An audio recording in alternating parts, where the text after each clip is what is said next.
So finally, this is all my chicken nuggets in one go. So if you copy these down, if you want to make a flashcard like we did in the previous and add that to your flashcard app, or just have a separate flashcard, I would say it's a good idea. And literally memorize these rules.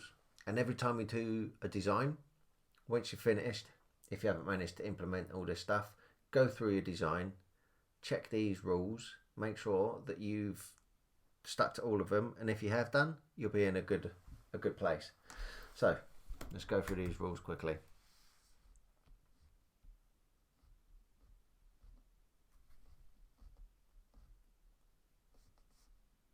And 10 top rules for typography. Okay. So number 1, never use 100% black or 100% white body. 100% white for body text. 100% black or white strains your eyes and makes it harder to read. So use off black, slightly off. So that's paste here. So that is going to hurt my eyeballs. And if you've got a black website or a black app and a load of white text on it, your eyes are going to get really tired because there's so much contrast there. It's just going to make your eyeballs bleed. So make it just off. So don't have it white. Just off white. And that's going to save your eyes from straining. And the same black on white. Don't have black text. After a while, reading a ton of text like that is going to make your eyes really hurt. Because of the amount of contrast, it's just going to make your eyes hurt. So have it off. Not black, a bit lighter. The same there. Don't, whatever you do, have 100% black or 100% white for body. If it's a title, you could have a white title or 100% black title, as long as it's not a long title. But for body copy, don't use 100% black or 100% white. So what I'm going to do, there you go, got a little example there to remember. Alright, tip number 2. So we've just gone through that. Limit the width of your paragraphs to 45 to 65 characters or 8 to 12 words for optimal reading. And if you have to use longer paragraphs, open up the line height, and that way it'll be a bit easier to read. It won't be such a heavy big block of text. So tip 2, limit your paragraphs to 45 to 65 for optimal reading, or 80 to 90 can work if you make the line height more open. Alright, tip number 3. Pretty much the same as that. Increase the line height on longer, wider chunks of text to make the legibility, to increase legibility and make it more comfortable. If you've got a massive block of text, your eyes are going to get tired after a while of reading for ages. So I'll go on here. Let's put travel. Philosophy, that should be an eyeball strainer. There you go. So that's going to make your eyes really tired. You can see there straight away. Even just looking at it, it's making my eyeballs hurt. So you can open it up. For a start, that's black, so we don't want to do that. You want to make it a bit lighter. It's like, that's better. My eyeballs can rest now. And we can open up the line height just to make that a bit easier. You've got more space. Your eyes aren't... You've got a bit of rest each line. It's not going to be too bad anymore. So by opening up the line height and lightening slightly the colour of the text, you're going to have a nice experience reading. So that's another tip for you. Get rid of that so don't get in the way. Tip number 4. On titles, use smaller line heights because it's easier to read in general. So like we were saying before, on titles, have I got a title? Let's do that. There you go.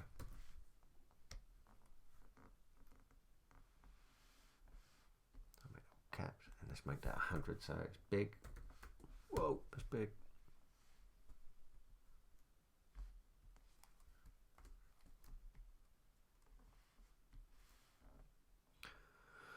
So if I had that at 100 times 1.5, I really don't need that much space to read that, because I can see it's a big piece of text. It's not that difficult to read, so I can close this right up. In fact, if I take that, bring that down, it's a bit better. Now, I can bring that right up. If I have it like that, it's still really easy to read, no problem. So you can use a lot tighter line height on titles, even there. So for titles, use tighter line height or larger pieces of text on titles. So larger pieces of text, a smaller line height. Alright, tip number 5. Kerning. We spoke about this before. Kern anything over 26 pixels, and that's a tip for print. You don't need that as this is a web course, but if you're doing print, anything over 20 point. Kerning is not always easy for developers to implement, but definitely I would say if you're going to be handing this off or selling this design to a stakeholder or a client, the better you can make the design look, the more chance you're going to have of selling it. And now looking at that there, in general Sketch does a pretty good job of spacing the letters equally, but you can see what we were talking about before.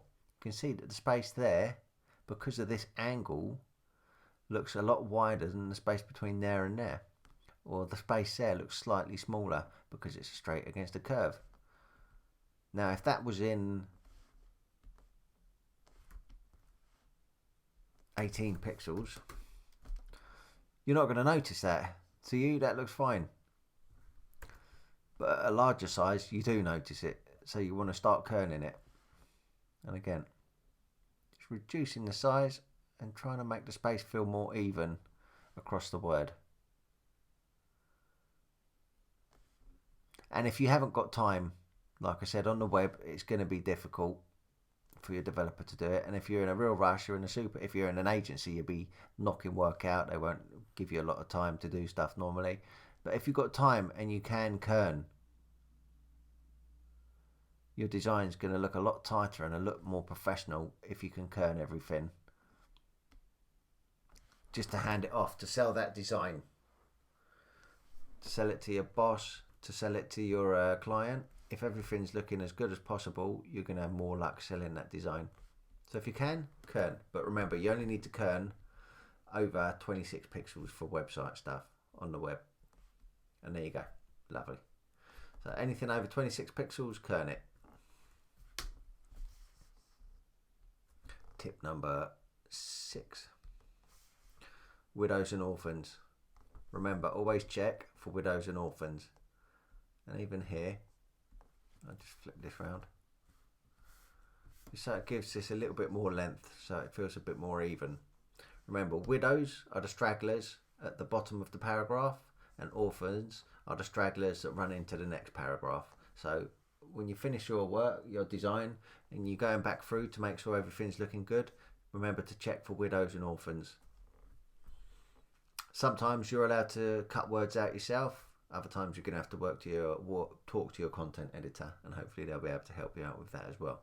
But try not to have widows and orphans. Tip number 7.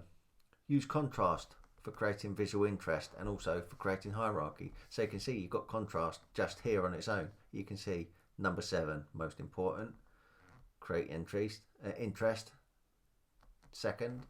And then third, the type. So you can see the contrast. You can see the hierarchy you want to be reading that, and you can also see contrast in that. But maybe you want to have a different font. There you go. Creating contrast. It creates interest. Create contrast. Make it massive. Make this really big.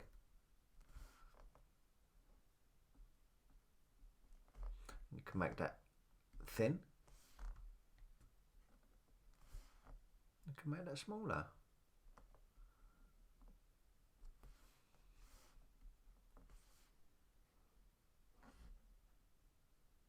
No, put that back up there. There you go. By creating contrast, I'm creating interest. So mess around. with contrast to make it more interesting. Don't just have everything looking similar. If I've got this, that's 16. I'll put this back to regular and do this at 18. So it's bigger, so you know it's a title. I just make that regular.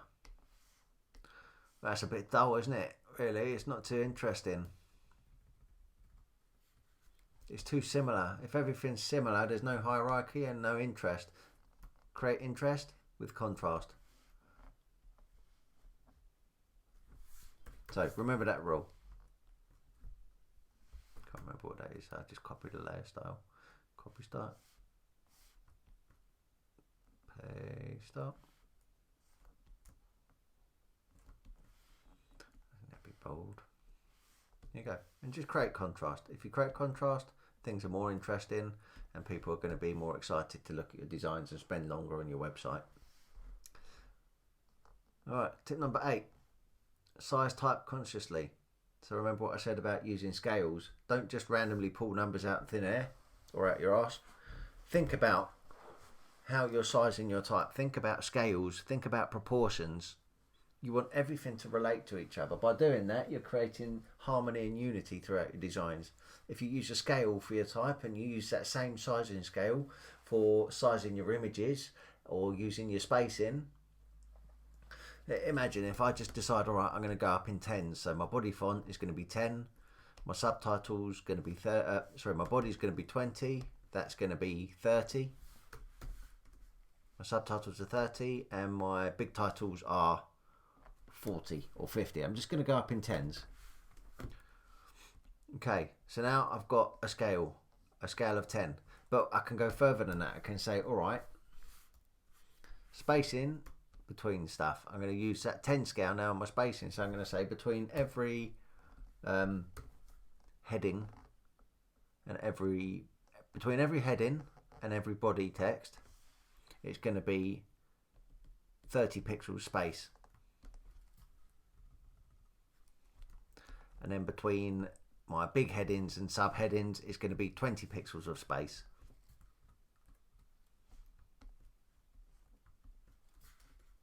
Now I've just created a set of rules, so my developers are going to be happy because they don't have to randomly measure every single header and every single piece of type. They're going to be happy. And I've also kept the scale, I've kept the proportions, so I've made my type sizes go up in 10s, so 20, 30, 40 or 50. And my spacing going up in 10s, 30 and 20, I think it was. I can't remember now, I've forgotten already. Yeah, 30 and 20. And even there, that's... And there you go. So I've kept my scale there. I've created a scale of 10 and everything's going up in 10s. So use scales when choosing font sizes and use it for doing all your proportions and everything. And by doing that, you create balance automatically. You create design systems without even trying too hard. Your developers are going to love you because you've got rules in place for everything. And your design, apart from your developer loving you, your designs are going to look a lot cleaner and a lot more professional because everything relates to each other. Everything works together and sits well and sits in harmony. You're creating communication between the whole design. Every page is going to look like it's part of one whole. It's not going to be randomly sized or randomly spaced. Everything is going to look professional. So always use scales. Okay, tip number 9, line height. I put 130 to 150 there, but it can be 120 to 170 max. So 120% to 170% of your body size is a good starting place for leading, or as we say in leading is print, is text. The term for line height. Leading is the term in print. Line height is the web. So we just put line height there. I shouldn't be using capitals. There you go. So always use 120 to 170% of the body size for your line height. That can change for titles and subtitles. Like I said, they need smaller line heights.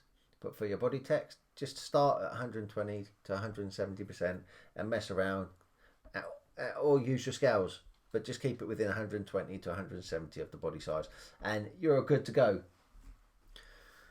Finally, less is more. Use restraint. Don't go too mad on it. So exercise restraint and make your typography elegant. Remember, at the end of the day, typography, the main function of typography and spacing and alignment, it's all about readability. If you go so mad that the type itself is taken away from the message of the content, then you're missing the point. The main important thing is legibility and readability. If you overwhelm the reader because you've got so much contrast, so much flourishes and so much messing about with your typography, then you've missed the point. So exercise restraint with your typography. Keep it elegant, make it look smart, make it look as nice as possible, but overall you have to remember the idea of typography is about reading, so your reader has to be able to read it comfortably. Alright, and I think that is about it for this. That's the typography class done, and now we're going to go on to talking about grids. So I will see you next week. In fact, before I go, let's just go through the homework. Okay, for your homework, I want you to research and experiment with your typography. So get a bunch of headings, paragraphs, caption text, and mess around with your layout. In fact, so get 20, create 20 artboards and create a mess about layout with each, and just working around using different fonts, pairing fonts, trying out different hierarchies, testing out type scales, and seeing how you can make your type look interesting. So 20 experiments, typesetting. And then I want you to find 5 classic posters or typographic posters and recreate them. So this isn't a design dissection, this is more just recreating them to see what you can do with type. And when I say classic typography posters, just Google classic typographical posters, and this is 4 that I found that I thought were interesting. And why they're interesting? Because they're only text, there's no image in these, but you can see they're really interesting to look at. They're almost type as image. This poster is interesting because the way the type has been arranged, the block elements. And here, this real nice example of Swiss typography styles. It looks interesting. You can see mass amount of contrast, mass amount of hierarchy, and at the same time really interesting. So Google classic typographical posters, find 5 that you like and try to recreate them. And then if you have time, try to recreate them again out of your memory. And by doing that, you're looking and getting an idea of the sort of thing you can do with typography, and at the same time you're practicing your typography and building up your visual library in your head. Then I want you to practice that kerning, that website I sent you, that I showed you, Type Method. And there you're going to practice that. You play around as long as you want. You're probably going to end up spending too much time on there, but it's a really fun website, so that'll give you good practice for getting your kerning in good. I've got a list of things for you to study. So anatomy of type, type spacing, rules of type. If you want to get deeper into typography, jump on this link and just have a read through. And here it's got a lot more about the anatomy. You can see all the different bits of a character. It'll tell you more about spacing and also rules of typography, things about punctuation and things like that I've not really gone into here. So that's if you want to get more in depth into typography. And I suggest you don't have to do it now, but definitely get into it at some point because it's definitely worth knowing more. Some reading for you to do this week if you're on the tube. At the moment we've got the coronavirus stuff happening, so you might not be able to do it, but if you're at home, you've got some extra time to read, have a look at these designers. These are really good. Or get off Facebook and have a read of that instead of sitting on the toilet. You can read these instead of looking at Facebook, but try and do a bit of design reading, finding out about the different designers, because this is all going to help you broaden your design vocabularies, give you an idea, inspire you, so it's really worth doing. And I've got a list of really cool links for you, and this is a couple I've showed you, and these, just have a look at these. This is about pairing fonts, so you can find some nice some nice font pairs here, and you can generate different fonts to use together. But it's try to find fonts that you like and pair them yourself. Don't just rely on generators. This link here, fonts in use, this is showing you different font pairs in use. So you might be thinking, all right, I want to do a design for a magazine about art, and you'll find that category and you'll see a list of different photos or images of how it's being used by different companies or different designers in that area. So that's really useful. And then you've got your word count, Google Fonts for downloading fonts and browsing fonts that you like, and your type scale, which I showed you already. So that's a quick breakdown there of what I want you to do. 20 experiment setting type, 1 master copy of each poster. Don't forget, you've got to do 1 design dissection each day, and finally design a website about type. So I want you to create a website, and your brief is to create a website on everything you've learned today. But I just want you to do a landing page, not a full page website. Just trying to lay it out using just the typography, no images. You can use the type to make images, as in, I'll show you what I've done in a minute to let you know what I'm trying to say. But just a nice website with all the information you've learned today, just to practice a bit of layout, to have a bit of fun, and to cement all these rules and bits and bobs that I've talked about with you today. And an example of what I want you to do.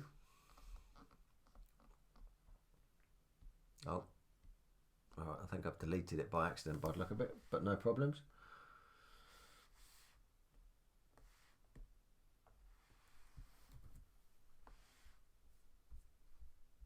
Here's one I made earlier.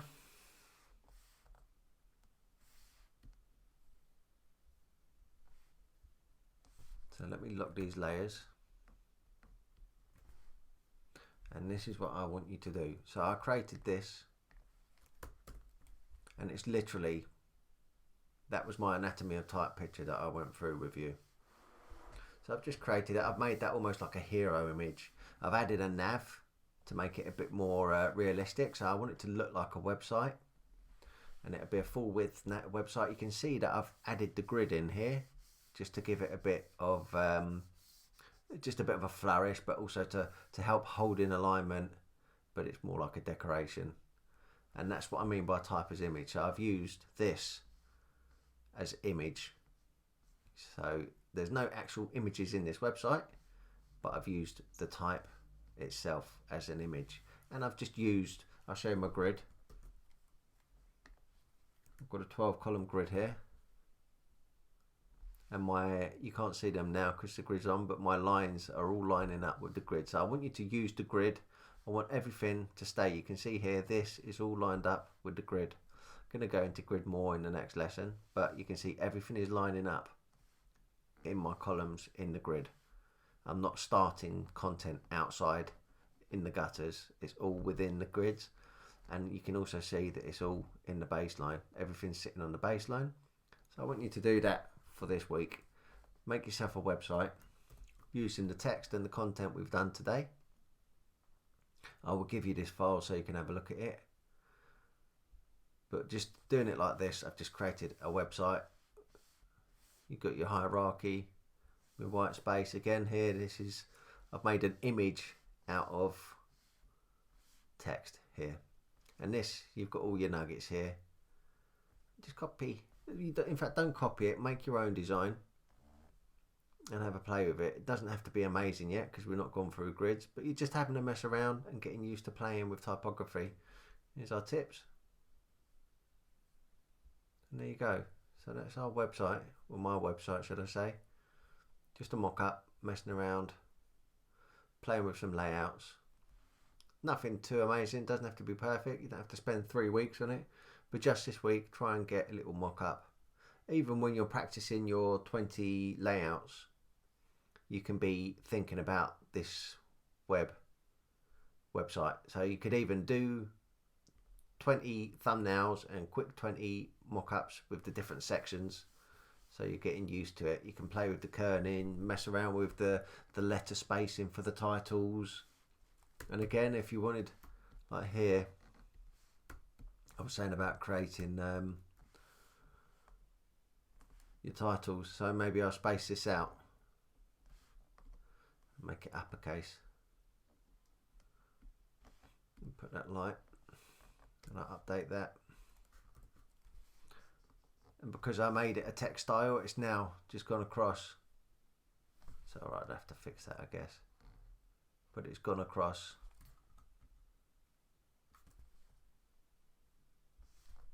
My website. So in fact, I'm going to change that because it's messing up my design. But you see what I'm getting at. So you can play around with your text styles and just get used to using Sketch if you use Sketch, and have a play around. But all the information that you've learnt today in a nice web page layout, and then you can upload it to the Slack channel or talk to each other. I'll have a look at it, comment on it, and everybody else in the Slack channel hopefully will have a look at it, and everyone can give each other feedback, because a massive part of design is getting feedback on your work. And I even talked about giving feedback at some point, because it really is a big thing. All right, that's this week done. Go through, do all your homework. I will leave this file in the materials, and look through it. You can get the text off this, but I think you're better off typing it out yourself by hand, so you're cementing it in when you're doing your designs. But this is your homework. Of course, if you don't manage to do all of it, you're not going to get arrested by the typography police. I'm not going to come and shout at you or put you in detention. But the more you put into this, the more you're going to get out of it. So try and get this done. All right, see you next week.